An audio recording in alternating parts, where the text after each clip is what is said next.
இப்போ நீங்கள் உங்கள் உடம்பு குண்டாக இருக்குது, எனக்கு உடம்பு ஏறிக்கிட்டே போகுது, என்னுடைய உடல் எடையை குறைக்கணும், எல்லாம் முடியாது.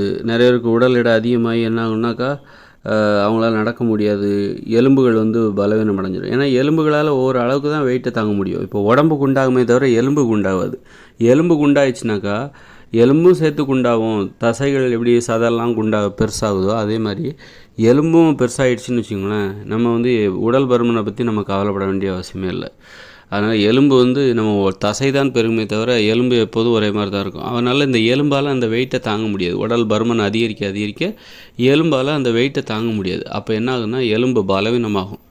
அந்த மூட்டு பகுதியில் இப்போ கால் மூட்டு அந்த பகுதியில் அந்த உடல் எடையை தாங்க முடியாமல் அது எப்போ வேணாலும் அது பிறண்டுரும், அதோட பிடிமானத்தை இழந்துரும். அப்படிங்கிற மாதிரி தான் அதை நம்ம உணர்வோம். அதனால் உடல் எடையை குறைச்சே ஆகணும் அப்படிங்கிற ஒரு கட்டாயத்தின் பேரில் நிறைய பேர் என்ன பண்ணுவாங்கன்னா பல்வேறு முயற்சிகள் செய்வாங்க. உடற்பயிற்சி செய்வாங்க, உண்ணாவிரதம் இருப்பாங்க, உணவு கட்டுப்பாட்டுக்குள்ளே இறங்குவாங்க. சிலர் உண்ணாவிரதத்தில் ஈடுபடுவாங்க தீவிரமாக. அப்படி இருக்கும்போது முதல்ல அவங்களுக்கு நான் சொல்கிற ஆலோசனை என்னன்னாக்கா, முதல்ல அவங்க உணவு முறையை மாற்றுங்க. உண்ணா நோன்பு இருக்க விரும்புபவர்கள் முதலில் எடுத்த உடனே உண்ணாவிரதம் இருக்காங்க. இப்போ நீங்கள் என்ன உணவு சாப்பிட்டுட்ருக்கீங்க? இட்லி, பூரி, பொங்கல், இந்த மாதிரி பழைய சாதம், பிரியாணி, இந்த மாதிரியான ஒரு மலிவான உணவை நீங்கள் சாப்பிட்டுட்ருக்கீங்க. இதெல்லாம் மலிவான உணவுகள், இதெல்லாம் அடிமைப்படுத்தக்கூடிய உணவுகள். எந்த உணவுகளை நம்ம சாப்பிட்ணும் அப்படின்னா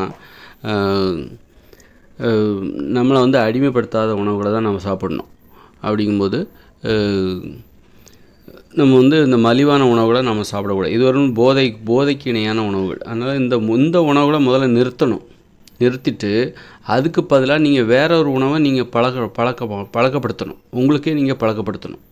எடுத்த உடனே நீங்கள் உண்ணாவிரதத்துக்கெலாம் போகக்கூடாது, உண்ணா நோன்புக்கெல்லாம் போகக்கூடாது. நீங்கள் இப்போது குண்டாக இருக்கீங்க, அதுக்கு காரணம் நீங்கள் சாப்பிட்டுட்ருக்கிற உணவு முறை. இட்லி, பூரி, பொங்கல், பாயசம், இந்த மாதிரியான உணவுகள் தான் உங்கள் உடம்பு குண்டாகிறதுக்கு காரணம். அப்படிங்கும்போது நீங்கள் இப்போ என்ன பண்ணணும் அப்படின்னா, எடுத்த உடனே நீங்கள் உண்ணாவிரதத்துக்கு போகக்கூடாது. முதல்ல உங்கள் உணவு முறையை மாற்றணும். ஒரு மோசமான உணவு முறையை இப்போ நீங்கள் பின்பற்றிகிட்ருக்கீங்க. அப்படி இருக்கும்போது முதல்ல இப்போ எடுத்த உடனே உண்ணாநோன்பு போகாமல் நல்ல உணவு முறைக்கு மாறுங்க. கொஞ்சம் கஷ்டமான உணவு முறைக்கு மாறுங்க.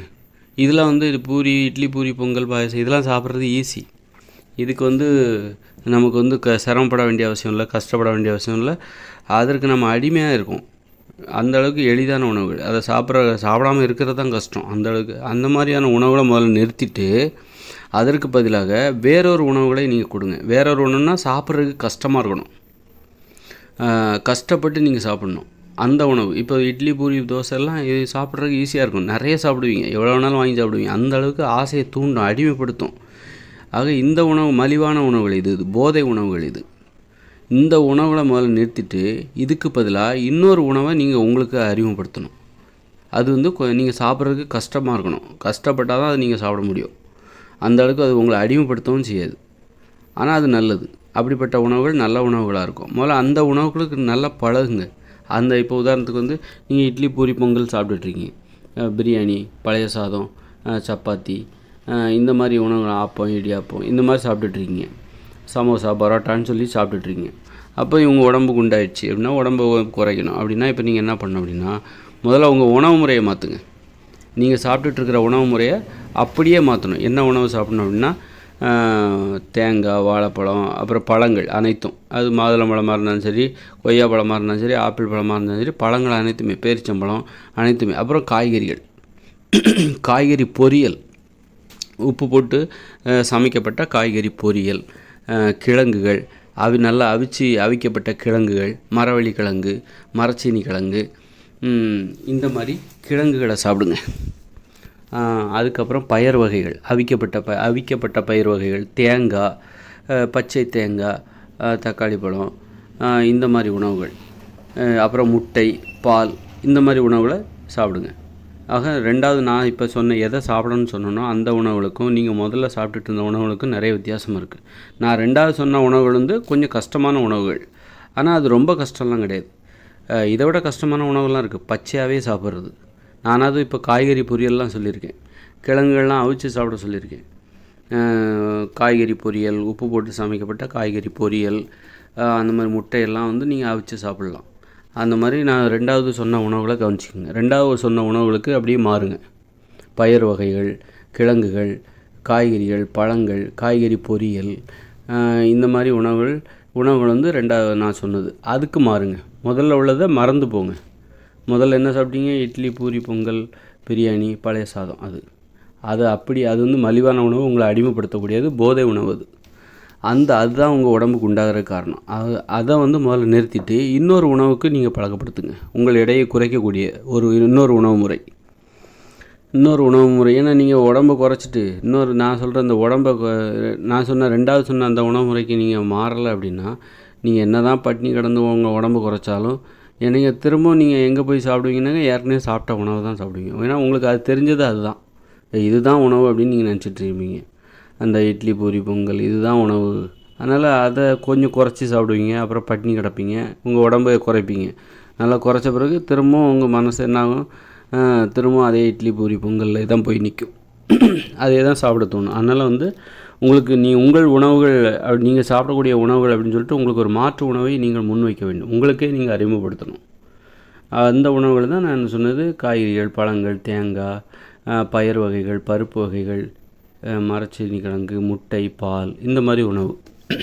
இதை வந்து உங்களுக்கே நீங்கள் அறிமுகப்படுத்தி அந்த உணவுகளுக்கு பழக்கப்படுத்தணும். பழக்கப்படுத்தணும்னா ஒரு 2-3 மாதம், ஒரு 6 மாதத்துக்கு பழக்கப்படுத்தணும். பழக்கப்படுத்தின பிறகு தான் அப்போ இப்போவே உங்களுக்கு உடல் எடை கொஞ்சம் குறைய ஆரம்பிச்சிடும். ஏன்னா நான் 2வதாக சொன்ன உணவு வந்து உங்கள் உடல் எடையை அதிகரிக்காது. நல்ல உணவு. அப்படி இருக்கும்போது 2வது சொன்ன அந்த உணவு முறைக்கு நீங்கள் முதல்ல பழகணும். நல்லா பழகணும். 3 வேளையும் சாப்பிடுங்க, பட்டினி கிடக்காதீங்க. அப்போ 2வது சொன்ன அந்த நல்ல உணவு முறைக்கு நீங்கள் உங்களை நல்லா பழக்கப்படுத்தின பிறகு அதன் பிறகு தான் உண்ணா நோன்பெல்லாம் முயற்சி செய்யணும். ஆட்டோமேட்டிக்காக நீங்கள் 2வது உணவு முறைக்கு பழக்கமாயிட்டீங்கனாலே உண்ணா நோன்பு இருப்பது உங்களுக்கு எளிதாகிவிடும். உண்ணா நோன்பு இருப்பது ஏன் கஷ்டமாக இருக்குது அப்படின்னா, இந்த மலிவான உணவுகளை சாப்பிட்றதுனால தான், நம்மளை அடிமைப்படுத்தக்கூடிய உணவுகளை சாப்பிட்றதுனால தான் அந்த அடிமைத்தனத்தை எதிர்த்து உண்ணா நோன்பு இருப்பது நமக்கு மிகவும் கடினமாக இருக்கிறது. அது நான் சொன்ன 2வது உணவு முறை அப்படின்னு சொன்னல, நீங்கள் சாப்பிட வேண்டிய மாற்று உணவு முறை. அந்த உணவு முறையை நீங்கள் சாப்பிட்டீங்கன்னாக்கா உங்களுக்கு வந்து அந்த உணவுகள் வந்து உங்களை அடிமைப்படுத்தாது. அந்த உணவுகள் வந்து உங்களை வந்து நீங்கள் உண்ணா நோன்பு இருக்க விடாமல் உங்களை செய்யாது. எளிதாக உண்ணா நோன்பு இருக்கலாம். நான் 2வது சொன்ன உணவு முறையை பின்பற்றினா எளிதாக உண்ணா நோன்பு இருக்கலாம். அதனால் உடல் எடையை குறைத்து விடலாம். 2வது சொன்ன உணவு முறையை நீங்கள் பின்பற்றினா உடல் எடை குறையும்.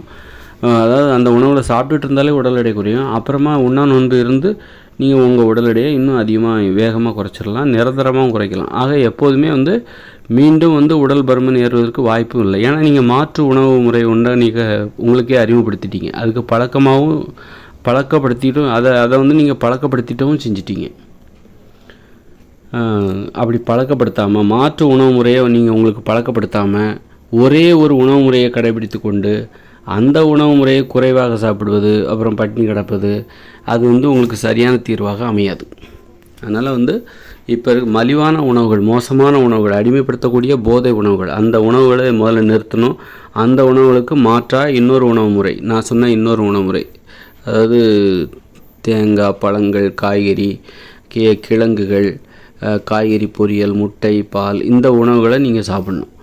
இந்த உணவுகளை சாப்பிட்டு பழக்கப்படுத்தணும். ஒரு 6 மாதத்துக்காவதோ அல்லது ஒரு 7-8 மாதத்துக்காவது அதை பழக்கப்படுத்திட்டு அதன் பிறகு உண்ணாவிரதம் இருக்கணும்.